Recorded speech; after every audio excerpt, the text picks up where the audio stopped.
بسم اللہ الرحمن الرحیم الحمدللہ رب العالمین والصلاة والسلام علی اشرف الانبیاء والمرسلین اما بعد فاستعیذ باللہ من الشیطان الرجیم بسم اللہ الرحمن الرحیم السلام علیکم ورحمۃ اللہ وبرکاتہ۔ عزیز طلبہ کرام، امید کرتا ہوں آپ خیر سے ہوں گے۔ انشاءاللہ آج ہم تفسیر جلالین کے درس نمبر 322 میں سپارہ نمبر 20 سے سورہ نمل کی منتخب کردہ آیت 82 کو پڑھنے کی سعادت حاصل کریں گے، جس میں کلام باری تعالی و کلام مفسر کا ترجمہ ہوگا۔ کلام مفسر کی تشریح و توضیح کرنے کی سعادت حاصل کریں گے اور ساتھ ساتھ تفسیری اغراض و فوائد کو ذکر کرنے کی کوشش کریں گے۔ تو آئیے طلبہ کرام بلا تاخیر بڑھتے ہیں اپنے آج کے درس کی طرف۔ بسم اللہ الرحمن الرحیم۔ رب تعالی نے ارشاد فرمایا وَإِذَا وَقَعَ الْقَوْلُ عَلَيْهِمْ اخرجنا لهم دابة من الارض تكلمهم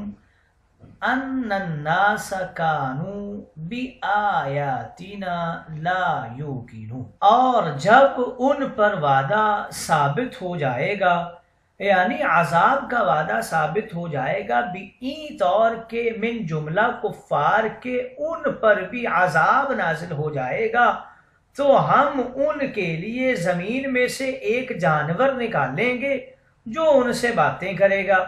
یعنی اس کے خروج کے وقت جو لوگ موجود ہوں گے عربی میں ان سے وہ جانور باتیں کرے گا،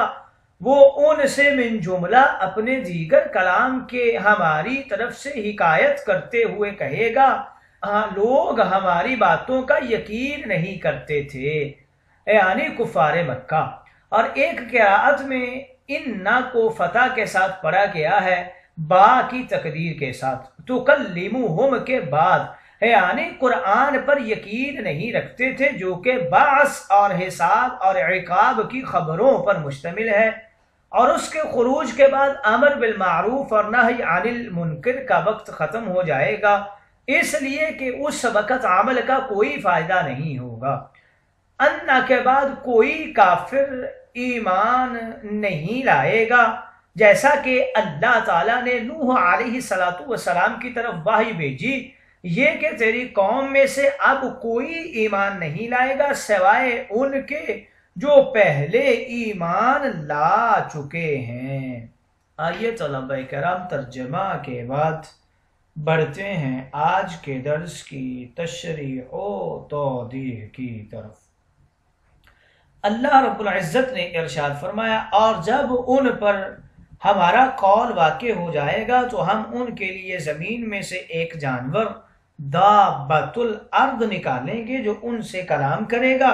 بے شک لوگ ہماری آیتوں پر ایمان نہیں لاتے۔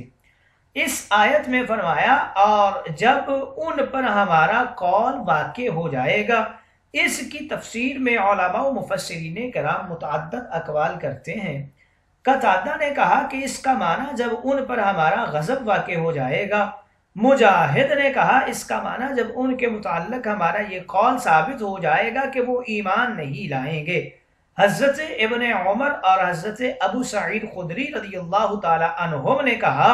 جب لوگ نیکی کا حکم نہیں دیں گے اور برائی سے نہیں روکیں گے تو ان پر اللہ کا غضب واجب ہو جائے گا۔ حضرت عبداللہ بن مسعود رضی اللہ تعالی عنہ نے کہا علماء کے فوت ہونے، علم کے ختم ہو جانے اور قرآن کے اٹھ جانے سے اللہ کا قول واقع ہو جائے گا۔ لوگوں نے کہا ہو سکتا ہے کہ یہ مصاحف اٹھا لیے جائیں، لیکن انسانوں کے دلوں سے قرآن مجید کو کس طرح نکالا جائے گا؟ حضرت ابن مسعود نے کہا وہ زمانہ جاہلیت کے قصہ کہانیوں اور اشعار میں کھو جائیں گے اور قرآن کو بھول جائیں گے، اور اس وقت ان پر اللہ کا قول واقع ہو جائے گا۔ امام بزار نے اپنی سند کے ساتھ روایت کیا ہے کہ حضرت عبداللہ بن مسعود نے فرمایا اس بیت اللہ کی بکثرت زیارت کیا کرو اس سے پہلے کہ اس کو اٹھا لیا جائے اور لوگ اس کی جگہ کو بھول جائیں، اور قرآن مجید کی بکثرت تلاوت کیا کرو اس سے پہلے کہ اسے اٹھا لیا جائے۔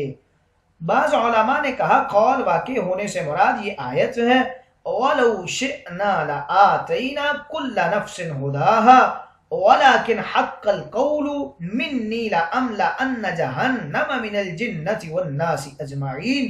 اگر ہم چاہتے تو ہر نفس کو ہدایت یافتہ بنا دیتے، لیکن میرا یہ قول حق ہو چکا ہے کہ میں دوزخ کو ضرور بالضرور جنات اور انسانوں سے بھر دوں گا۔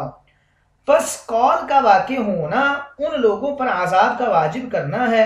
اور جب وہ اس حد کو پہنچ جائیں گے کہ ان کی توبہ قبول نہیں ہوگی اور ان کے ہاں کوئی مومن پیدا نہیں ہوگا تو پھر ان پر قیامت آ جائے گی۔ ابو العالیہ نے کہا ہے کہ یہ آیت اس آیت کے معنی میں ہے وَأُوحِيَ إِلَى نُوحٍ أَنَّهُ لَن يُؤْمِنَ مِن قَوْمِكَ إِلَّا مَن قَدْ آمَنَ فَلَا تَبْتَئِسْ بِمَا كَانُوا يَفْعَلُونَ، اور نوح کی طرف یہ وحی کی گئی کہ آپ کی قوم میں سے جو ایمان لا چکے ہیں ان کے علاوہ اب اور کوئی ایمان نہیں لائے گا، سو آپ ان کے کاموں پر رنجیدہ نہ ہوں۔ النحاس نے کہا کہ یہ بہترین جواب ہے کیونکہ لوگوں کی آزمائش کی جاتی ہے اور ان پر عذاب کو مؤخر کر دیا جاتا ہے، کیونکہ ان میں مومنین اور صالحین بھی ہوتے ہیں، ان میں وہ لوگ بھی ہوتے ہیں جن کے متعلق اللہ کو علم ہوتا ہے کہ یہ عنقریب ایمان لائیں گے اور توبہ کر لیں گے، اس لیے لوگوں کو مہلت دی جاتی ہے اور ہم کو جزیہ لینے کا حکم دیا گیا، اور جب یہ معنی زائل ہو جائے گا تو پھر ان پر قول واجب ہو جائے گا اور وہ قوم نوح کی مثل ہو جائیں گے۔ اور اس پر قرینہ یہ ہے کہ اس آیت کے آخر میں فرمایا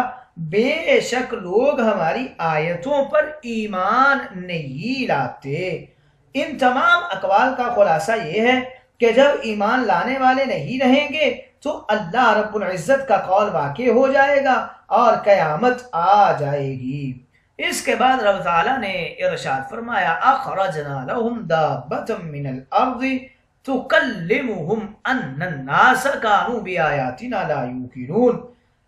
ہم زمین سے ان کے لیے ایک دابۃ الارض نکالیں گے جو ان سے کلام کرے گا۔ حضرت ابو ہریرہ بیان کرتے ہیں جب تین چیزوں کا ظہور ہو جائے تو کسی ایسے شخص کے لیے ایمان لانا مفید نہیں ہوگا جو پہلے ایمان نہ لایا ہو، جس نے اپنے ایمان میں کوئی نیکی نہ کی ہو، سورج کا مغرب سے طلوع ہونا، دجال اور دابۃ الارض کا ظہور۔ اس حدیث میں بھی دابۃ الارض کا ذکر ہے۔ اس جانور دابۃ الارض کی تعیین اور اس کی صفت میں اختلاف ہے اور اس میں کہ یہ جانور کہاں سے نکلے گا۔ علامہ قرطبی فرماتے ہیں اس سلسلہ میں پہلا قول یہ ہے کہ یہ جانور حضرت صالح کی اونٹنی کا بچہ ہے اور یہی سب سے صحیح قول ہے۔ حدیث مقدسہ میں ہے، حضرت حذیفہ بیان کرتے ہیں رسول اللہ نے اس جانور کا ذکر فرمایا، آپ نے فرمایا اس کے دہر میں 3 خروج ہوں گے، وہ ایک جنگل کی انتہا میں نکلے گا اور اس کا ذکر ایک شہر یعنی مکہ میں داخل نہیں ہوگا، پھر وہ ایک لمبے عرصے تک چھپا رہے گا، پھر وہ دوسری مرتبہ نکلے گا اور اس کا ذکر جنگل میں پھیل جائے گا اور اس کا ذکر شہر یعنی مکہ میں بھی داخل ہو جائے گا، پھر لوگ اس مسجد میں ہوں گے جس کی عزت اور حرمت اللہ کے نزدیک تمام مساجد میں سب سے زیادہ ہے، یعنی مسجد حرام میں۔ اس وقت وہ لوگ صرف اس بات سے خوف زدہ ہوں گے کہ حجر اسود اور مقام ابراہیم کے درمیان وہ اونٹنی کا بچہ بلبلا رہا ہوگا اور اپنے سر سے مٹی جاڑ رہا ہوگا، پھر لوگ اس کو دیکھ کر منتشر ہو جائیں گے اور مومنین کی ایک جماعت اپنی جگہ پر ثابت رہے گی، وہ جان لیں گے کہ وہ اللہ کو عاجز نہیں کر سکتے، سو وہ اونٹنی کا بچہ ان سے ابتدا کرے گا اور ان کے چہروں کو روشن کر دے گا، حتیٰ کہ ان کے چہرے روشن ستاروں کی مانند ہو جائیں گے، وہ زمین میں پھرے گا، کوئی شخص اس کو پکڑ نہیں سکے گا اور کوئی شخص اس سے بھاگ کر نجات نہیں پا سکے گا، حتیٰ کہ کوئی شخص اس سے بچنے کے لیے نماز کی پناہ لے گا تو وہ اس کے پیچھے آ کر کہے گا اے فلاں اب تو نماز پڑھ رہا ہے، پھر وہ اس کے سامنے سے آ کر اس کے چہرے پر نشان لگا دے گا، پھر چلا جائے گا۔ لوگ اپنے کاروبار میں مشغول ہوں گے، مومن کافر سے کہہ رہا ہوگا اے کافر میرا حق ادا کر۔ ایک روایت میں ہے کہ اس کے جسم پر بالوں کی روئیں ہوں گی، اس کی 4 ٹانگیں ہوں گی اور وہ 60 ہاتھ لمبا ہوگا۔ حضرت ابن عمر نے فرمایا ہے وہ جساسا ہے، اور حضرت ابن عمر سے ہی روایت ہے کہ وہ انسانوں کی شکل پر ہوگا، اس کا اوپر کا دھڑ بادلوں میں ہوگا اور نچلا دھڑ زمین میں ہوگا۔ ایک روایت میں ہے وہ تمام حیوانوں کی شکل کا جامع ہوگا۔ ثعلبی نے ذکر کیا ہے، ابن زبیر نے فرمایا اس کا سر بیل کی طرح ہوگا، آنکھیں خنزیر کی طرح ہوں گی، کان ہاتھی کی طرح ہوں گے، سینگ بارہ سنگھے کی طرح ہوں گے، اس کی گردن شتر مرغ کی طرح ہوگی، اس کا سینہ شیر کی طرح ہوگا، اس کا رنگ چیتے کی طرح ہوگا، کوکھ بلی کی طرح ہوگی اور دم مینڈے کی طرح ہوگی، اس کی ٹانگیں اونٹ کی طرح ہوں گی اور اس کے ہر جوڑ کے درمیان 12 ہاتھ کا فاصلہ ہوگا۔ وہ مومن کے چہرے کو حضرت موسیٰ کے عصا سے سفید کر دے گا اور کافر کے چہرے کو حضرت سلیمان کی انگوٹھی سے سیاہ کرتا جائے گا۔ حضرت ابو ہریرہ بیان کرتے ہیں رسول اللہ نے فرمایا دابۃ الارض زمین سے نکلے گا، اس کے پاس سلیمان بن داود کی انگوٹھی ہوگی، موسیٰ کا عصا ہوگا،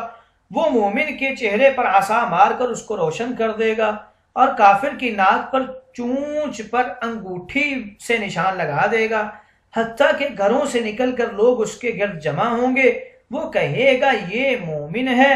اور یہ کافر ہے۔ اس کے بعد فرمایا کہ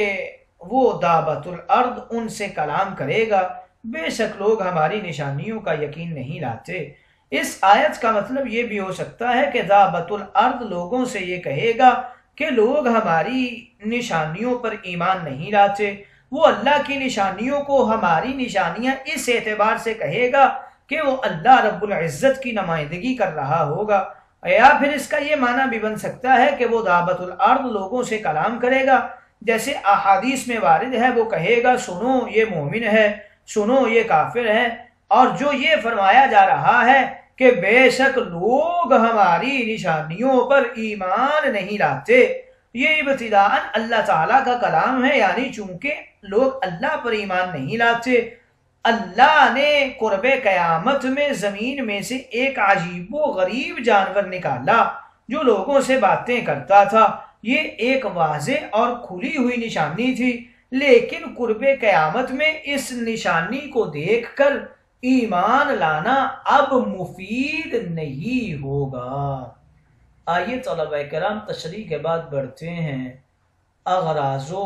فوائد کی طرف۔ اخرجنا لہم دابہ کے حوالے سے بتا رہے ہیں قرب قیامت حضرت عیسیٰ اور مہدی کے انتقال کے بعد ایک عجیب الخلقت جانور کوہ صفا سے نکلے گا، اور بعض حضرات نے حجر اور طائف کے مقام کو مقام خروج بتایا ہے۔ وہ لوگوں سے عربی میں کلام کرے گا، دیگر کلام کے کچھ باتیں وہ نیابتاً عن اللہ بطور نقل حکایت کے یہ بھی کہے گا، جیسا کہ اللہ رب العزت کا قول ہے ان الناس کانوا بآیاتنا لا یوقنون، یہ بات وہ نیابتاً عن اللہ ذکر کرے گا۔ یہ وہی دابہ ہے جو قرب قیامت کی علامات میں سے ہے، جیسا کہ رسول اللہ نے فرمایا قیامت اس وقت تک قائم نہیں ہوگی جب تک تم 10 نشانیاں نہ دیکھ لو، ان میں ایک جانور کا نکلنا ہے۔ صحیح مسلم کی دوسری روایت میں ہے کہ سب سے پہلی نشانی سورج کا مشرق کی بجائے مغرب سے طلوع ہونا اور چاشت کے وقت جانور کا نکلنا، یہ دونوں نشانیاں یکے بعد دیگرے پے در پے ظاہر ہوں گی، اور اس وقت کسی کو اس کا ایمان لانا فائدہ نہیں دے گا۔